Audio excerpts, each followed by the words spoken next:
السلام عليكم ورحمة الله وبركاته.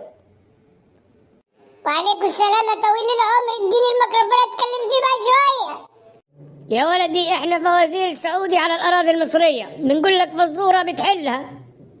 طب لو حليتها اكسب يا طويل العمر.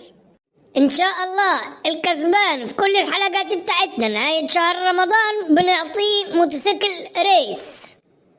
بتتكلم بجد؟ انا بقى اللي هكسب كل الحلقات وانا اللي هاخد الموتوسيكل ده، انا بحب الموتوسيكل الريس ده قوي. واللي ادولنا سيادة المستشار طارق الشيخ، انا برضو بحب سيادة المستشار طارق الشيخ. السؤال بيقول اسمك في جسمك ساكن فيك، وين بيسكن؟ ايه ده يا عم الحاج، بالراحة واحدة واحدة عليا، انت بتقول بسرعة وانا مش سامع حاجة مش فاهم حاجة. ايه اسمك في جسمك دي؟ ايه اسمك في جسمك دي بقى؟